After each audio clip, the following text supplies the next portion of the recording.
Welcome, ladies and gentlemen, to Bangkok, a city that just can't keep itself out of the headlines. The Four Seasons Bangkok. F1 plans to host its first Formula One race in Bangkok's Synonymous with sun-drenched days and electric nights, this iconic capital city is Thailand's economic powerhouse, a megatropolis that fuses cultures, cuisines, architecture and artisans, an enviable combination that landed it at number one for the most visited city in the world in 2024, with a staggering 33 million tourists passing through its arrival gates. Those are some seriously impressive numbers, but we already know Bangkok's an amazing place to visit as a tourist. What I want to know is it as attractive for real estate investment?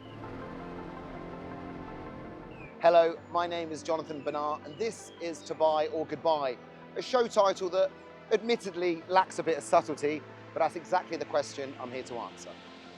Throughout the course of this show, we will speak to experts and investors connected to the industry to help find that answer. For our purposes, we want to take a more agnostic approach by analysing some of the key data from social and economic sectors that will help paint a picture of the city and the health of its property market. This will enable us, you, me, investors everywhere, to draw conclusions on whether to move forward with a property search or abort it and refocus elsewhere. Before we get too analytical, let's take a look at Bangkok by numbers. Population. Around 11 million people call Bangkok home, whilst the greater metropolitan area brings that number up to nearly 16 million. Connectivity. 246 airports are connected to Bangkok's two main airports, making it one of the best connected cities in the world for air travel. Breakdown of city districts. There are 50 districts, known as Ket, and 180 sub-districts, known as Kwan. But for our purposes, we're going to focus on the four distinct zones: CBD, Midtown Inner East, emerging growth corridors, and the greater metro periphery.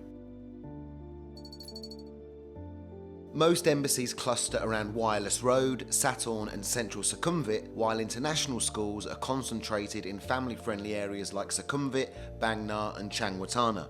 These zones also align with the premium residential markets and public transport corridors, making them, unsurprisingly, the de facto expat and diplomatic belt of Bangkok. To kick things off, I spoke to James Pichon, former executive director of CBRE Thailand, who has spent the past 30 years analysing and operating within the residential market of Bangkok. I started by asking whether now was a good time to invest in real estate here. I think it depends on why you want it. So the Bangkok market it's very different to either the Anglo-Saxon property markets or the UK or Australia or the US. The first thing is that effectively foreigners are, in terms of freehold, largely restricted really to buying condominiums. And a foreigner can own up to 49% of a condominium building freehold under foreign quota. So they can't own a house freehold, and the maximum length of lease is 30 years. Another big difference is that all the money used to purchase the property must come in from overseas as foreign currency. That effectively means you can't borrow money because you can't borrow locally, and no foreign bank overseas is going to lend against Thai property collateral. It's simply too complicated. Is it fair to say that there is an oversupply of high-rise condominiums currently in Bangkok? Yes, without a doubt. We've had a splurge. The low interest rates drove developers to produce more property when people could borrow easily, but now that party's over. And Thai domestic purchasers are struggling at the moment. They find that there's very high mortgage rejection rates, up to 50% of mortgages are rejected. And so we've got a lot of built but unsold inventory. I would still assume, rightly or wrongly, that, on a one-on-one basis, you approach a developer and you've got cash ready to go, that there are deals to be had. There's some quiet discounting, but not huge. Again, it surprises people. Why are prices cheaper? Developers have some holding power. The Chinese seem to be the primary foreign investor market coming in. Buyers from Singapore, South Korea, Taiwan, Japan, where their domestic markets are very expensive. What do you think makes the city so attractive to those other sort of regional nations? And I think people see it as a relatively safe country. If you like the civilization index in terms of healthcare, schooling, it's a world-class city at a far more affordable price than, say, Hong Kong or Singapore. The visa regime is quite good. You can get retirement visas, you can get long-term resident visas. If your child is in an international school, you can get a visa for parents to come and look after, so to be the guardian for the child. So compared to other countries, the visa regime is reasonably liberal. So that's an attraction. It's also a market, would you say it's fair that at least capital preservation seems to be something of a bedrock? You might not see wild growth and massive returns, but nor should you expect too much in the way of depreciation. Yeah, I think that's fair. Part of it's because it's illiquid, so we don't realise that depreciating. Yeah, they've got the set of the market dynamics. We don't have those huge price swings that you see in more liquid markets that are more volatile. There seems to be enough factors there that would at least underpin an argument to say, yeah, if you were sat on a couple of $100,000 and wanted to park it into somewhere that you could really enjoy that money and that property, rather than it just being a financial abstract asset sat on a spreadsheet somewhere, that Bangkok, really does hold its own. But the attractive thing about Bangkok is things like the retirement visa, which are not on offer in many other countries. So you do have that ability to live in the property and stay in the country with the current visa regime. So if I was to conclude then, sir, there's plenty on offer here in Bangkok to appeal to a range of international buyers. If you want to live in Thailand and you want the security of owning a property and the ability to customise, then there is an interesting range of products on offer. Great. James, that's a perfect place for us to end. Thank you very much for your time today, sir. Thank you. So, it's not too clear-cut yet, and caution is advised. It's obviously an incredible regional hub with myriad lifestyle benefits, but as a straight financial investment, I'm not sure it quite hits the mark. Time to go get an agent's opinion. For this, I spoke to Costa Sava, founder of Lazudi, a Thai-based property sales and management company with offices in Bangkok, Phuket and beyond.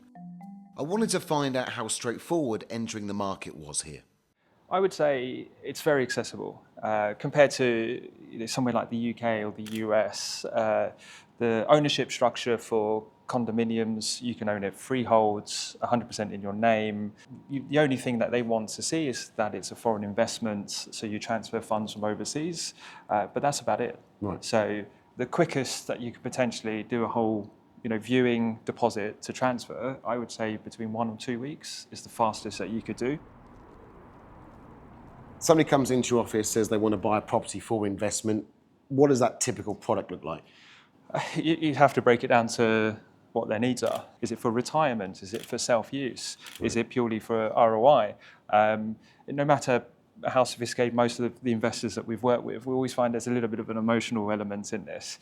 2 bedrooms is kind of where I advise people because there's less supply in the market. It opens it up to potential families, near a school, always close to a transportation because it's very hot and it rains in Bangkok. The luxury segment like this has always been very different, holds its value. From how little can somebody get into the new build market here in Bangkok? Bangkok, you can go into the outer suburbs for $150,000. Bangkok now, most of the market is on the secondary market. There's still a few interesting new developments that pop up, but a lot less than maybe 5 years ago. So we're seeing a lot of demand in the space where people are looking at older buildings, renovating them, and that's where most of the better ROI is at the moment. What's a good rental yield here? I'd say between 5 and 7%. And that's doable? That's realistic? That's doable if you really find the right asset and you invest into renovating it to put it onto the rental market. The rental market's been pretty good for us the last couple of years. I think at the moment it's really strong. I think that's mostly to do with lending and interest rates. Even from the domestic market, the banks haven't, since the pandemic, we haven't had the liquidity in the lending segment as we have prior to the pandemic. What sort of guidance would you offer from your experience? I'll be looking at 250 as an entry level for Bangkok. I think if you're looking at lower ticket, then you're potentially looking into very long-term hold investments, which will be further away from the city centre, or potentially look at other markets. Typically, those resort locations have better returns in that sort of entry to mid-market, and then I think the mid-market to upper market, Bangkok is still very strong. Right now, in terms of where I see a lot of the opportunity, I think the riverfront still has a lot to offer. And this is near where the Four Seasons Hotel, the Mandarin Oriental's opened up. You know, there's a real range of opportunities there, from the ultra luxury sort of the Four Seasons, as you mentioned, to more entry level 30 square meter studio investments, where there's a lot of future infrastructure going in. So 30-meter studio down somewhere like that, what are we looking at starting prices? Over 100,000, so between $150,000, you can look down there. I mean, that's great money. But my advice to investors is that's still a long-term hold, because you've got to wait for the infrastructure. The train lines are getting built, or the roads are getting redone, and that's what Bangkok offers. There's an opportunity for everyone, depending on what segment you want. So whether you've got $150,000 or $15 million, you're the man to come and see. Definitely. Cheers, Costa. Appreciate that. As with other markets, what's considered an investment is entirely subjective and budget dependent. Now, before we go any further, we need to get a better understanding of how our money works here. And in order to do that, we're going to speak to a taxman. Carl Turner runs Expat Tax, specialists in estate planning and tax matters for expats. Over the last 14 years, clients in Thailand and Hong Kong have benefited from his advice. I started by asking how friendly Bangkok is as a destination for foreign investors. Well, there's a few different types of tax to look at. One is the purchase taxes, and then one's the individual tax as well. So let's start with the individual taxes. If you're in Thailand for 180 days in a calendar year, you're a Thai tax resident. So for most people that are buying, as long as you're not selling another asset overseas, in a year that you're a Thai tax resident, then you're not taxed on the money you bring into Thailand. So it means if you're sat in your office in London, sell an asset or you've got spare cash, if you remit that into Thailand, there's no tax implication for those assets. And what about acquisition taxes? Is there stamp duty here? Yeah, good question. So how it works is there's a transfer cost, 2%, but then also there's a stamp duty on the seller. So they might push that onto you. Majority of the time they don't. So it's 0.5% stamp duty on the seller. So it's different to the UK system. So let's say I bought property for a couple of $100,000. I'm getting 5% yield, so I'm bringing in $10,000 a year. How much of that $10,000 do I actually get to take home? You take it all out. Really? Yeah, you can take off 30% straight away as expenses. So once you take that off, then you go through the tax tables. You get certain allowances and deductions anyway. With the basic allowances and deductions taking off that, then it's likely you've got maybe some in the 5% tax. It could be 10,000 baht, 20,000 baht per year in taxation, depending on what expenses you've got. But I'm keeping the lion's share of that revenue. Correct, yeah. Great. Carl, that's perfect, mate. Thank you so much for that. I really appreciate it. Yeah, very good. We're going to continue this journey. So, what have we learned so far? Well, it's a friendly market for tax as far as expats are concerned. It's a pretty easy market to get into. It's not much of a trading market though, unfortunately, due to the lack of liquidity in the resale space. But there are plenty of micro locations that will offer a strong yield and also maintain that resale demand. Now then, if you like pies and acronyms, then this is the section for you. In order for us to get a true understanding of this city, we're going to look at a few slices of two very important pies. Pie number one is our most important pie and made up of population, infrastructure and employment. Pie number two may not be as critical, but it does have topics of interest comprising politics, innovation and environment, all of which play a role in determining a city's status as a potential investment destination. Now, it's summer 2025. This second pie has pieces that are particularly challenging. Politically, things are pretty toxic. A simple online search will reveal why.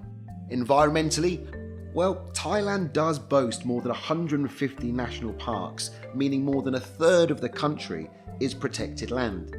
It also has terrible emissions and pollution problems in Bangkok, so not quite sure where we land on that one. And finally, our eye for innovation.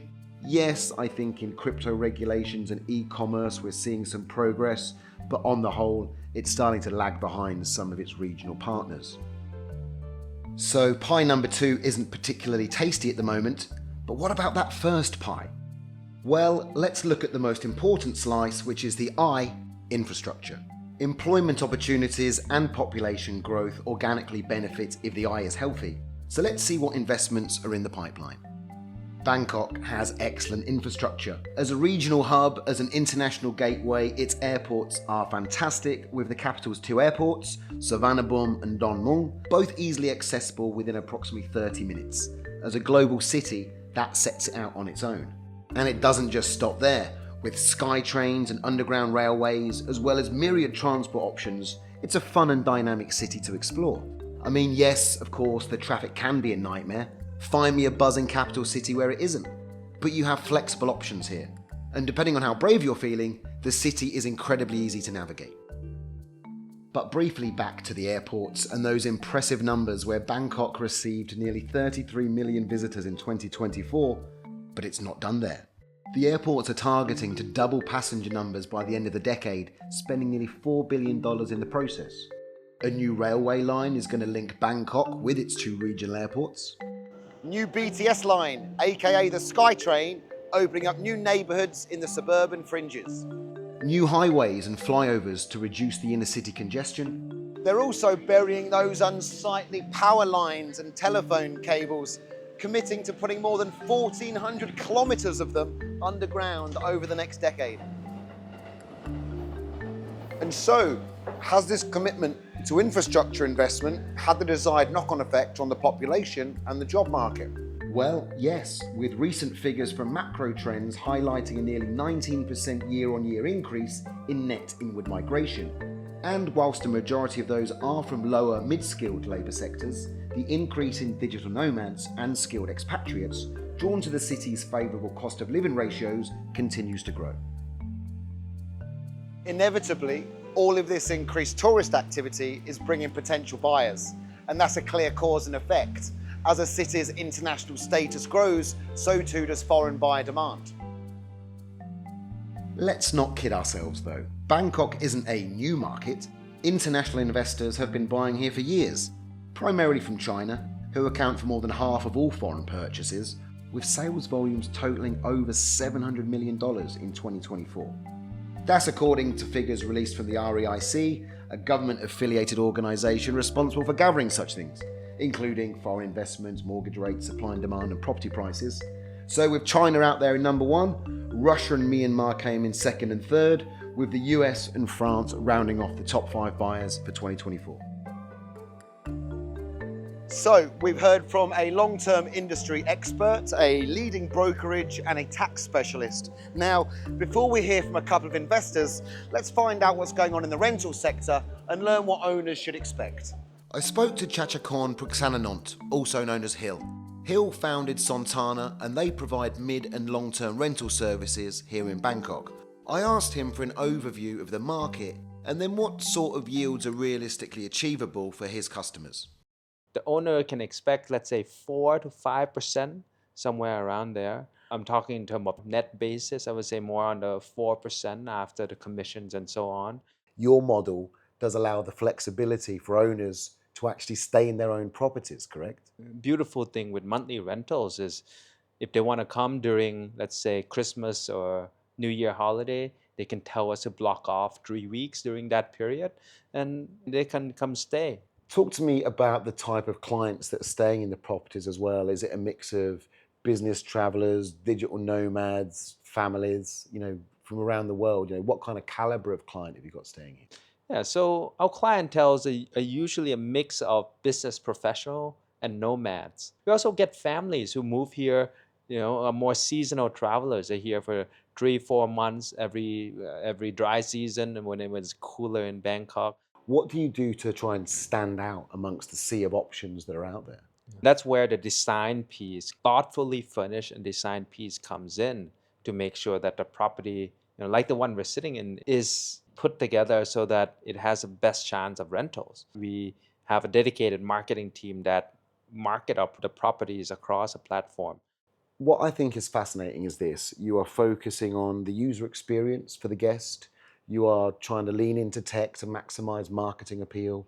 You are trying to extract as much value for the landlord as you can. And you're giving the flexibility to the owners to get to use the properties themselves. I mean, Bangkok is an incredible city. Thailand's a phenomenal country. But if you're going to buy a lifestyle asset, you're going to be able to utilize it for the benefit of your lifestyle. Absolutely, and add on the hassle-free bit on onboarding and maintenance. And yeah, that's what we're trying to deliver for landlords that want to purchase properties in Bangkok. Love it. Hill, thank you very much, mate. Thank you very much. man. Appreciate that. Well, that all seems pretty sensible. Linking up with an operating partner that provides a hassle-free service and is focused on the most high-demand sector of the market, that's an equally sensible strategy. But now let's pivot and hear from the other side of the transaction, the investors. First up is Michael Waits, a global finance expert and founder of the Asia Tech podcast. Michael has lived in Asia for more than 30 years, residing in Thailand since 2011. I asked him for his views on the attractiveness of investing in Bangkok. What are you investing in? Are you investing in for the capital gains? Are you investing for a safe place to live? Are you investing in for a healthy place to live? And I would submit to you that if you're investing for health, there is no better place. I love living in Bangkok. I could not think of a better city in the world to live in right now, and I've been all over the world, right? So it's not like I've just lived in New York or just lived in Tokyo and just lived in Bangkok. I've been all over the world. This place is amazing. It has everything. If you're getting older, you want to live in a place where the healthcare is incredible. And there are about 10-point-something million people that live in Bangkok. It's the safest place I've ever lived. It's just as safe as Tokyo. So if you have little kids, you can let them ride the train by themselves. Nothing bad's ever going to happen to them. But the other amazing thing about Bangkok is Thailand is self-sufficient from a food perspective. It's one of the largest exporters of rice in the world. They're self-sufficient from an energy perspective. So like the country itself is just self-sufficient, which makes Bangkok just an insanely great place to live. Give me some of the downside. Give me some of the alternative views of looking at the city, because it does have its challenges. It does. So it's 1.5 meters above sea level, and it's probably sinking really slowly. And when it rains, even in the fanciest neighborhoods, the streets flood, and sometimes it floods like up to your knees. Yeah, no place is perfect.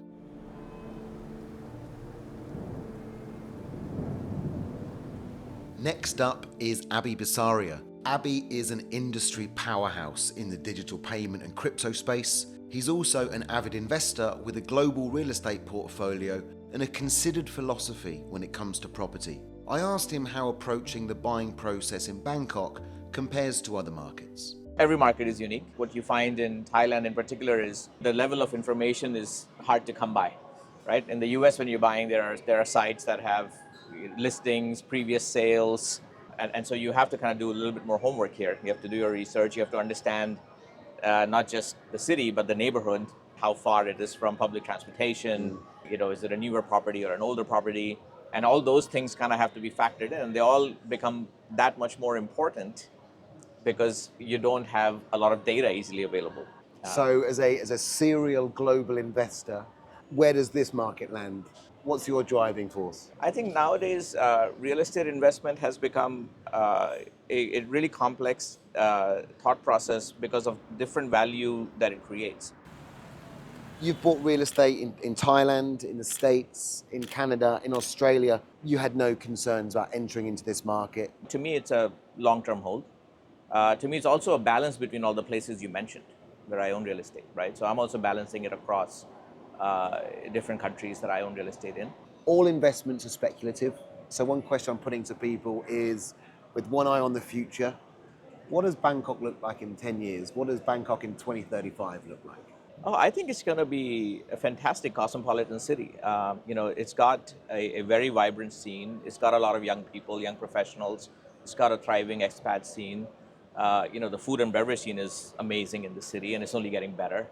So it's a fantastic place for anybody, whether you want to come spend a weekend or just move here and live here. Yeah. You talked about healthcare, whether you're trying to retire or you're trying to spend some time here, or it's a fantastic place to be.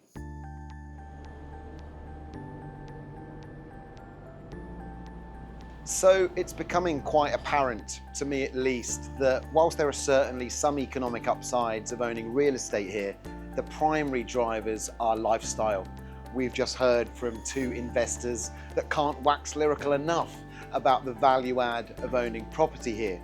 So let's round things off with two conversations from two of Bangkok's leading developers to get an insight into what today's market offers buyers and what the projects of the future will aspire to be.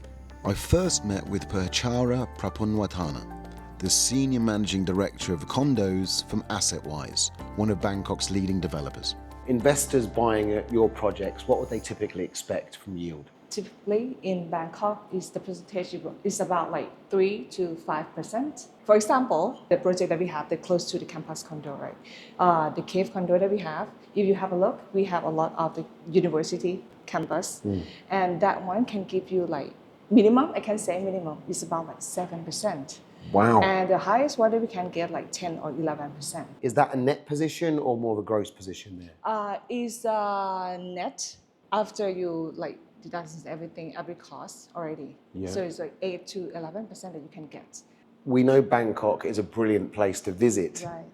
We're trying to find out, is it also a brilliant place to buy? Okay, the first thing that I already mentioned is affordable price. It's a very good quality of the building, right? For example, we don't have the capital gains tax like the other city, which is mean like it's good for the long-term investment, right? Obviously, there are headlines here in Bangkok, and one of the recent ones was about the earthquake. What did your company do to help put investors and owners' minds at ease about the safety of the properties? After the earthquake, we have the engineer go to every building that we have, inspect every building, and we already said, okay, the construction all 100% safe. We have the safety code to follow, and we're working with a Japan company. We go and see the new technology to come to find the new materials, the new development to help it more safe. What changes do you think could be made to help encourage more international sales? Purchase fund must be transferred 100% from abroad. They have to transfer money back to their hometown. Yeah, and then transfer it back in again. Yes, and I think this, if we change this, we might change the game. Yeah. And the other thing is the foreign quota. If it can be adjusted, will help a lot. Like I told you, Sukhumvit area or some area that foreigners like to be. Some foreign quota is already totally full, but some Thai quota is still available. So which just means like if we adjust that one, so might help to sales to the international market more.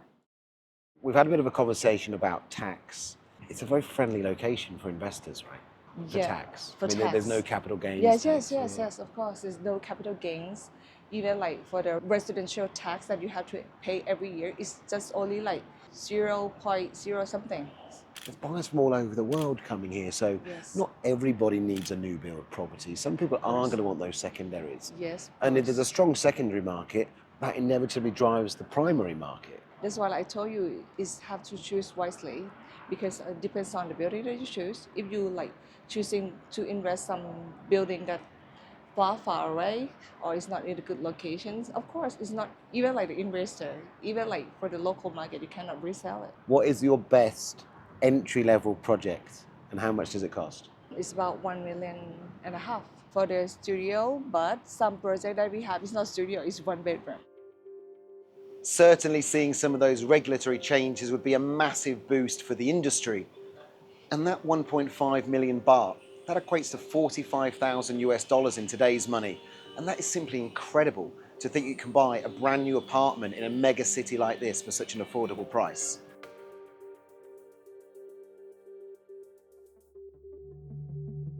Finally, I visited the Forestier, the magical, multi-award-winning, enviro-centric development from luxury outfit MQDC.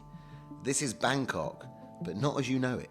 Can you tell me about the origins of this project, where this first began and how long it took to get it to come to reality? The initial idea is the breathable home idea, how to enhance the indoor air quality. What we found was that forest is the best air purifier system in the world. There's a blend of philosophies here. Yes.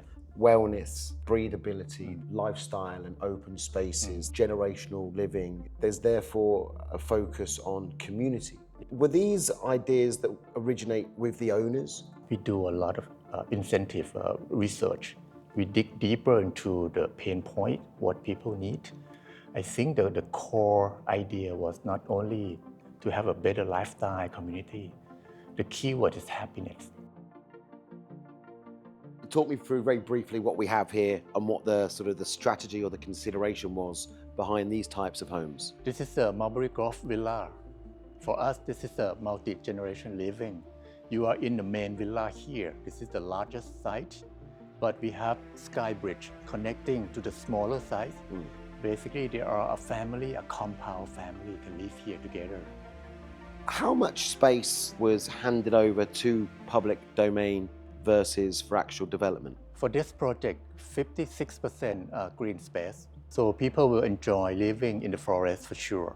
Because Bangkok does have its challenges with Yes. pollution and air quality, and yet you arrive here, the temperature drops down a couple of degrees. Yes. It is a forest. Yes, we're working with Harvard and MIT to monitoring this. So on the design stage, we want to make sure that we drop down the temperature by 3 to 5 degrees Celsius. And also when the air pollution getting very challenging for us in Bangkok, within the forest here itself, the forest can purify the air around us. Talking about clients and demographics, who have you found that this project has resonated with the most internationally? Typically, Singaporeans are the one that familiar with this market the most. We do have Chinese, people from Taiwan, Hong Kong. Surprisingly, we have a lot of people from the US, very far away from us, and UK. Those are top 5 people that have interest in investing with our project. Give me a quick 30-second pitch for our investor clients as to why they should consider this project. So Bangkok is one of the best locations for investors always. People love to come here in Bangkok. MQDC products are on the super luxury products. It's also a long-term investment for investors here. You're not putting in money here for short term. This is the project for you that not only financially good for you, but for your health, your benefit for long term.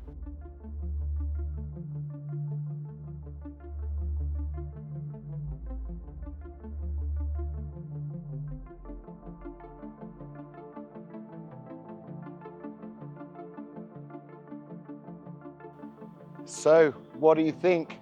Bangkok is an undervalued city compared to its regional peers, and yields are pretty reasonable, but there is that oversupply problem. I think there are certainly loads of lifestyle benefits for coming here. Health, retirement, visas, education, all of that makes a lot of sense. But as a standalone financial investment, I'm not so sure it stands up to scrutiny. But with the F1, with casinos, with all of these other fantastic features that Bangkok's got to offer, I think when it comes to buy or goodbye, I'll leave that decision up to you.